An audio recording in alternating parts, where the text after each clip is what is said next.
组端午物料聊半天，我只想说诚意这份延续性有多难得。清风缓缓，端午已至，就这么一句话。诚意工作室端午那天发的配文，普普通通，对吧？祝大家端午安康，记得吃粽子，多正常一句节日营业。可我跟你讲，我盯着这条物料看了半天，越看越觉得这事没那么简单，它背后藏着的东西比一组美图多得多。先说清楚啊，我是老粉，这期我不打算跟你夸他这组写真有多帅，网上已经夸翻了，不缺我一个。我今天想挖的是几个特别小到几乎所有人都划过去了的点，但这几个点串起来，我觉得能解释诚意这个人到底是怎么经营自己和粉丝这段关系的。那么先说回这组物料本身，让没看过的朋友有个概念。端午当天，工作室放出一组新写真，暖黄色的连帽外套，里面配条纹领带，颜色柔和，整个画面就俩字：治愈。粉丝那边直接炸了，二创满天飞，各种昵称往上堆，什么奶黄鲜肉粽、咸蛋黄肉粽、完全猫猫粽。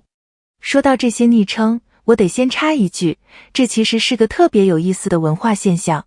你有没有发现，诚意家的粉丝特别喜欢拿吃的来形容他？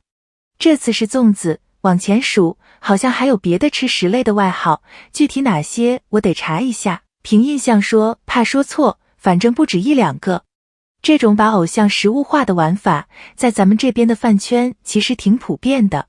为什么呢？我寻思啊，喜欢一个人喜欢到极致的时候，语言是会失效的。你说他帅，说他好看，说来说去就那几个词，不够用了。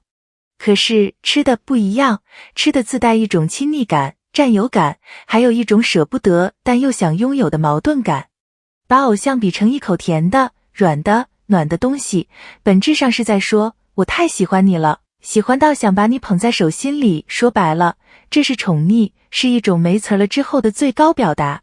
所以你别看奶黄粽、猫猫粽这种称呼听着好笑，它背后是实打实的爱。行，这是开胃的。重点来了，你知道这组端午物料是什么时候拍的吗？不是端午前几天赶工拍的，是今年3月25号，在上海。凭印象说啊，别太当真，但据好几个粉丝透露，是因为他随后就要进组拍新剧，档期一满就没空了，所以早早的，你算算，3月拍的，6月才发，提前了好几个月，把这份端午的心意先拍好备着。你想想看，这意味着什么？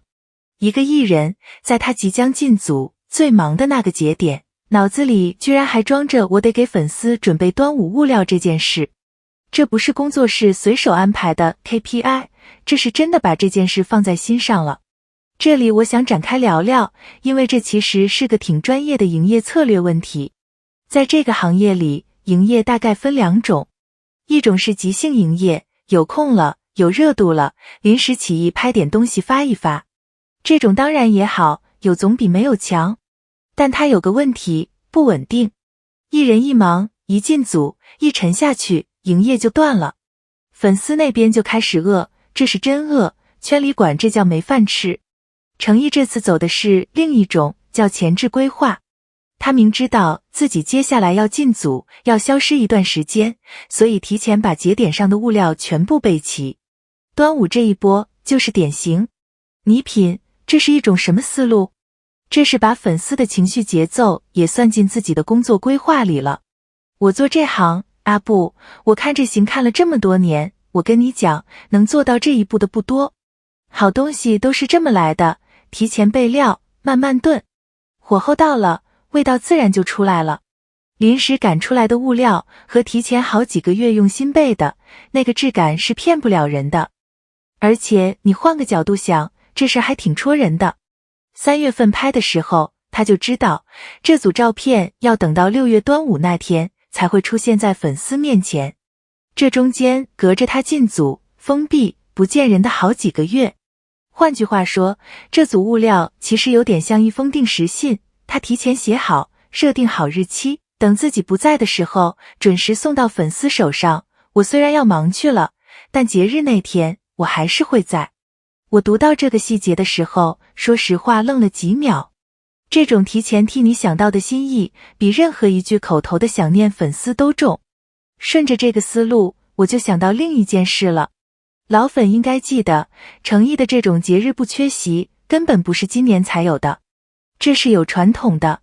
有粉丝专门把往年的物料整理出来回顾，2025年端午有花絮，再往前翻，一直能翻到2019年琉璃那会儿，还有司凤包粽子的画面。这里我想认真带大家走一遍这条时间线，从2019年的琉璃算起，到今天2026年，整整你算算7、8年了。这7、8年里，端午、中秋、过年、生日，一个一个节点过来，它几乎没断过档。说实话，半夜睡不着，想起这事的时候，我突然有点感慨，因为在这个行业里，延续这2个字太难了。流量来得快，去得也快，今天还在热搜挂一整天，明天可能就，我想说哪部剧来着？去年那部很火，后来人就没什么声音的，算了，名字想不起来了，反正你懂我意思，这种例子太多了。多少人红的时候，营业勤快得很， KPI 拉满，稍微沉一沉，热度一掉，就连节日都懒得露面了。不是不能理解，人嘛，趋利避害。但正因为这样，那种无论红不红，忙不忙，节日那天我一定在的稳定，才显得稀缺。可诚意这种一年一年雷打不动的在，这种稳定，翻译成人话就是，他没把粉丝当一阵子的生意，是当长期在经营的一段关系。一组节日物料不值钱，值钱的是7、8年如一日的那个准时。这就像一只长期价值股，不靠1、2次暴涨吸引你，靠的是年复一年稳稳的兑现。跟老粉聊起这个的时候，大家都有同一种感觉，你不用担心它突然消失，你知道下个节日它还会在。这种踏实感，比任何一组美图都珍贵。说到这个，我还想聊聊放饭这个词。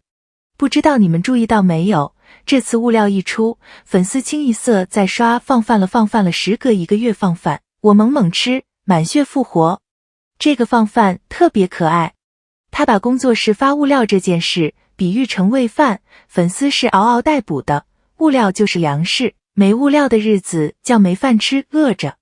其实每个家的饭圈都有自己一套这样的黑话，叫法各有各的不同，但内核是一样的，把看到偶像这件事类比成一种最基本的维持生命的需求。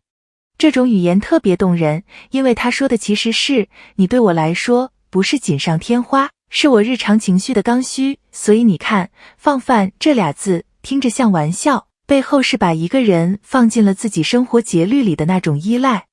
而诚意这种前置规划式的营业，恰好就完美接住了这种依赖。他不是随缘喂，他是知道你会饿，提前把饭做好，定好时间端上来。这两件事，粉丝的等饭和他的提前备饭是严丝合缝对上的。行，我把几条线都聊到了，咱们拉回来。说回这组物料，这次大量讨论把写真和他即将开机的新剧《受谎》关联起来了，粉丝管这叫开机前放饭。